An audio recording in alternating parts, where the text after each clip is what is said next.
Welcome back from that. It's exactly 36 minutes past the hour of 7 a.m. and at this particular time, we're heading straight to the press review as we see what's making headlines into the print media. And definitely, as usual, I always start with a new vision and see what's really transpiring in the world of business right there.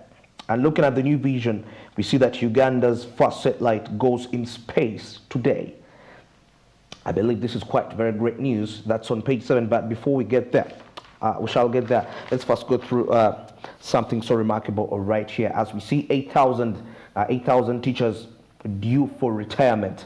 Yes, the Education Service Commission has cautioned that the aging teaching, of course, workforce with over 8,000 due to retire in less than a decade, of course, should be addressed urgently to guard the sector from the crisis.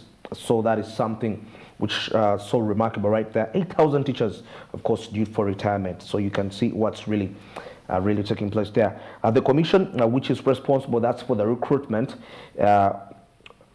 of staff for secondary schools and tertiary institutes, says around that's 5,000 teachers are due to retire from service. That's within the next, of course, 5 years, and the remaining 3,662, of course, in less than 10 years. Yes, the combined total accounts for 23% of the teaching workforce. So these personnel should be really catered for before time, of course, before time is passed. So the earlier, the better in this regard. All right, so still looking at what's really transpiring in the new vision, what's making headlines there.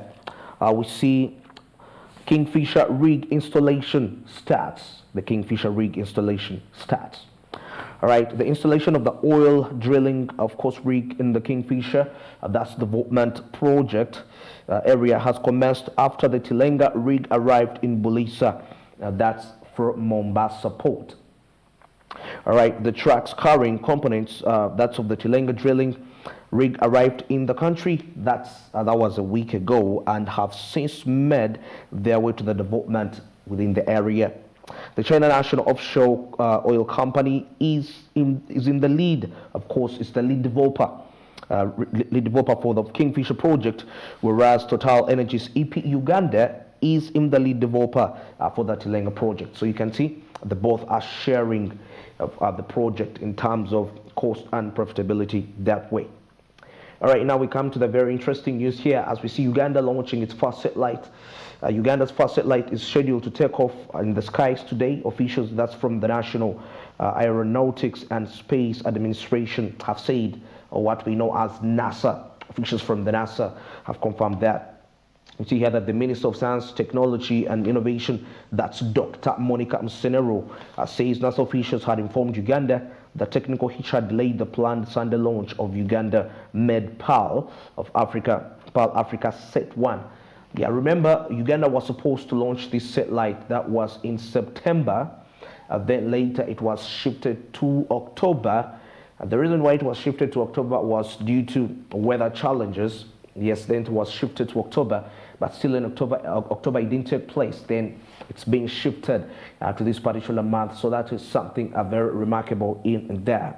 NASA has called off, of course, the inauguration due to the fire alarm. The satellite launch will take tomorrow. That's Msenero said yesterday, noting that the fact that it is very expensive venture.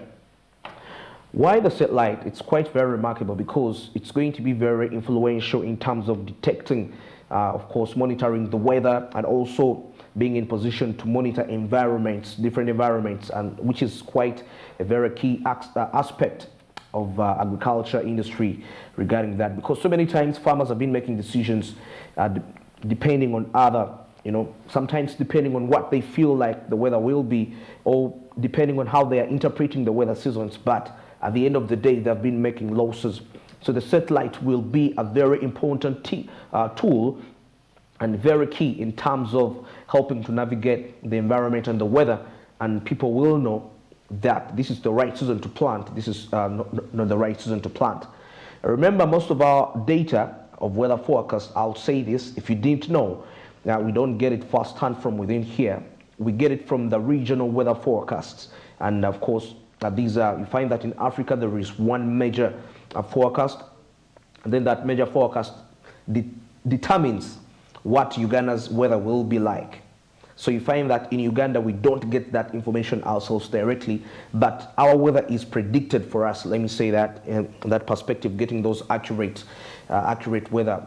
So in terms of developing that technology, we've been trying to come up with that. So with this satellite, it's going to enable Ugandans to be in position, definitely, to make our own data. And of course, I believe they'll be in conjunction with other weather stations, weather forecast stations, and they will be sharing this data, and it will be very, very instrumental in terms of predicting weather.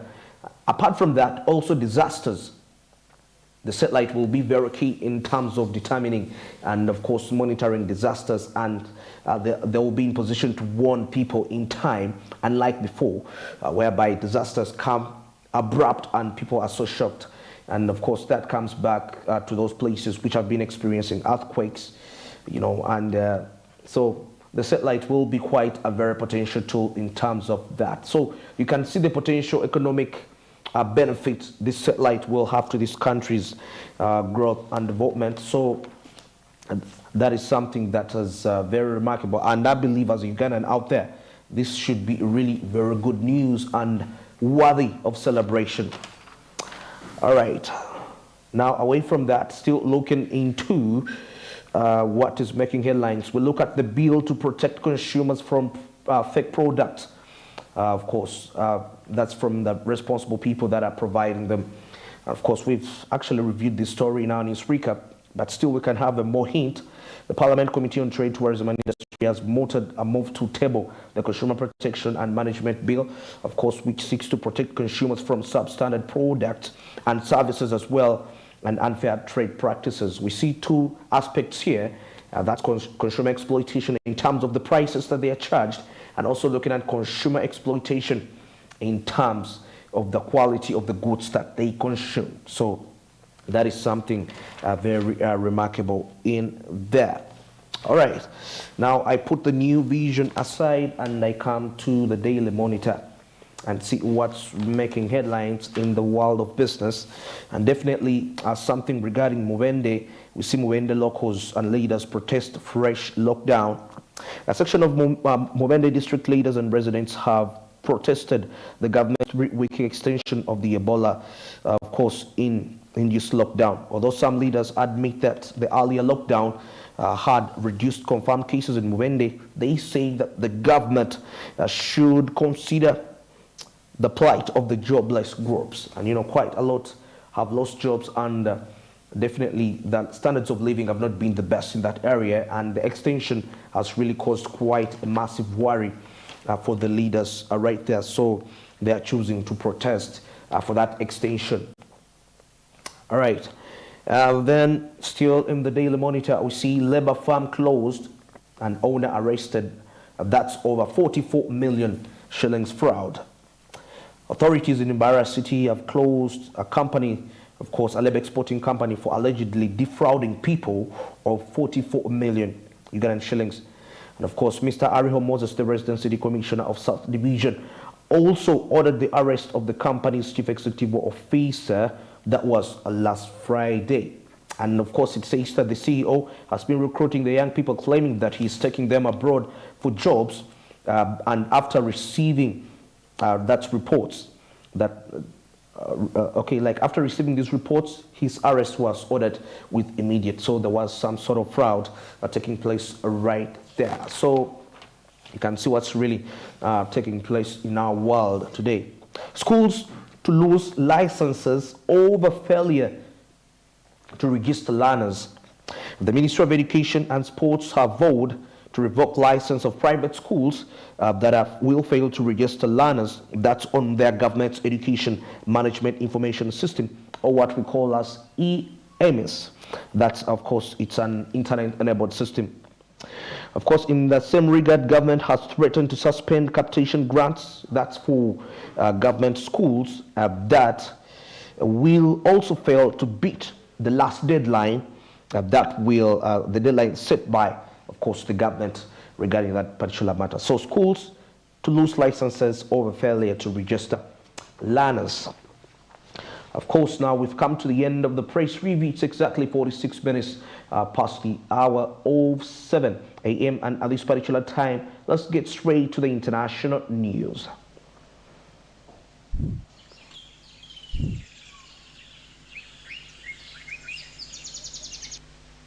And with the international news, we start with South Africa. And this time around, we are looking at 497 million from the World Bank to move away from coal. The World Bank said in a statement on Friday that South Africa was a significant emitter of greenhouse gases and country struggling with energy that's transition. And of course, this has been awarded 497 million to convert one of its old coal-fired power plants. Right, the continent's leading industrial powerhouse was delegation will accompany President that's Ramaphosa to COP27, which opens on Sunday. Egypt still gets 80% of its electricity from coal, a pillar of the South African economy employing nearly 100,000 people. But the country is plagued with continuous power cuts, with date-laden state-owned Eskom unable to produce enough electricity with aging facilities that are on average 41 years old and poorly maintained.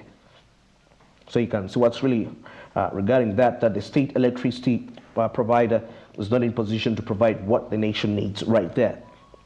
The World Bank approved 497 million in financing to reduce greenhouse gas emissions in South Africa and support, of course, a just transition. That's according to what the institute said. The funding in the form of loans and grants will be used to convert the Komati power plant that's in the northern province of Mpumalanga. The plant was shut down on Monday after more than 60 years of operation. And of course, the plant, which had 9 generating units, consumed up to 12,000 tons of coal daily and produced twice as much as electricity as the country's existing plants when it was completed. It's to serve an example for the energy transition of the mighty South Africa and be converted into renewable energy production site powered by 150 megawatts of solar and of course also 70 megawatts of wind and 150 megawatts of battery storage. That's what the World Bank said.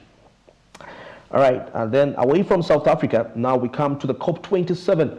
Of course, an agreement to discuss climate change damages and payments in this perspective. Envoys from around the globe gathered on Sunday in the Egyptian seaside resort that's of Sharm El Sheikh, and of course for talks on tackling climate change amid a multitude of competing crises, including that's the war in Ukraine, high inflation, food storages, and energy crunch. Of course, notching up a first small victory, negotiators agreed after 2 frantic days that's of talks to formally discuss the question of vulnerable nations receiving money. That's for the loss and damage they've suffered. That's from climate change.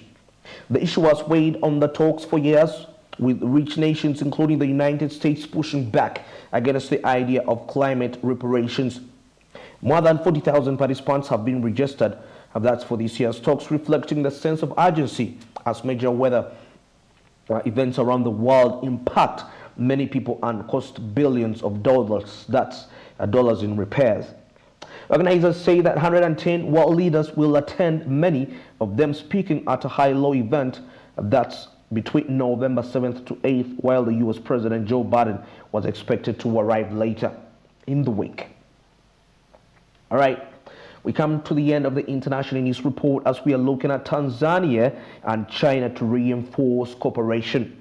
Tanzanian President Samia Suluhu Hassan was received by the Chinese President Xi Jinping in Beijing on Thursday during a state visit to China.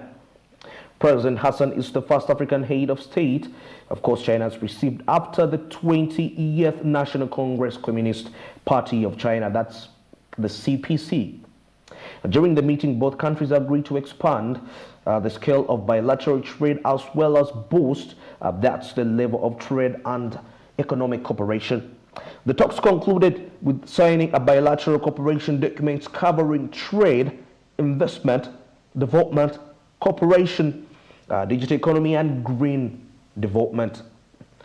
Finally, the Chinese president also reaffirmed the commitment of the country, of his country, to the long-term development and strengthening of the African economies. All right, that's regarding that. And we've come to the end of the business of the international business news this morning. And now this particular time, we're heading straight to the business tips and quotes as we get inspired to see what really it takes to pursue the careers that we want to pursue. Remember, these are quotes that were written by the people that have already gone ahead of this game, that have already gone ahead of this business world. So it's very important as a person aspiring to be a professional business personnel that these are taken into great consideration. Let's get straight to the business tips and quotes. But firstly, let's review the business tip of the day.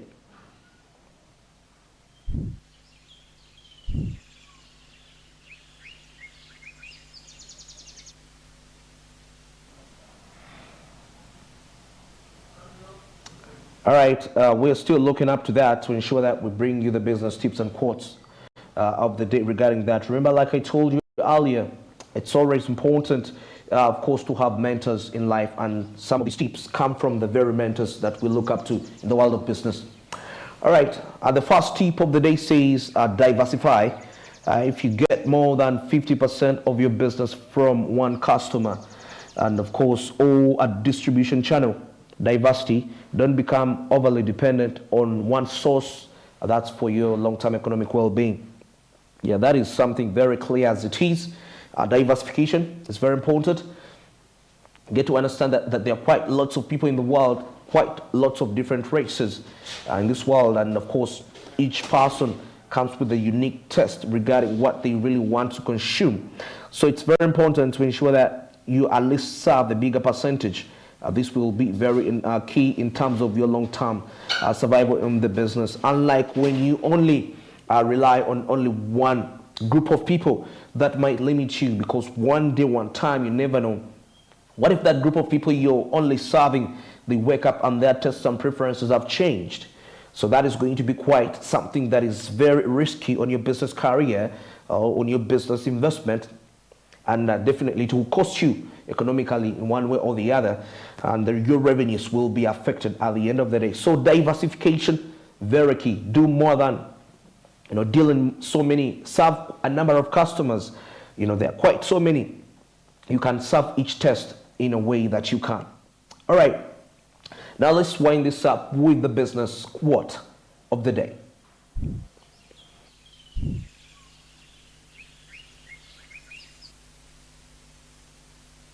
The business quote of the day says, luck is a matter of preparation. Luck is a matter of preparation meeting an opportunity. There is that aspect of preparation, and there are two. There is preparation and opportunity. So many times we miss out on opportunities simply because we did make the right preparations, and perhaps we think we are not lucky, or we don't have the good luck as we propose it. But it can only be luck if it finds you prepared, because there is always that moment. Whatever thing you're doing today, you never know what you're aiming at. That's why it's very important to be purposeful and intentional when living our lives, as business personnel. We don't do things just for just. We are deliberate. We are intentional with what we do. There is a goal that we are looking forward to. So it is very important that you put that in mind when you're pursuing a career, when you're pursuing something great, you're pursuing that multi-billion-dollar business. But how prepared are you? It only becomes luck when you're prepared. And somehow there is a delusion that comes and hits us, and we think probably that things are going to work out the way we think without putting in any hard work. But that's not how it really works. Because even though by luck, let me say this, even though by luck you made it in life, sustaining that wealth will be very difficult, because you don't know what it really takes to toil for wealth. So definitely it won't be gold to you, you won't value it, perhaps you will think that some other time, even though you lost it, you will get it back again. And that is disrespect wealth. All right. That's regarding this particular report. It's exactly 56 minutes past the hour of 7 a.m. Just 4 minutes to the top of the hour. Let's get into a short commercial break. This time around, we shall be returning with the Coffee Court. Good morning.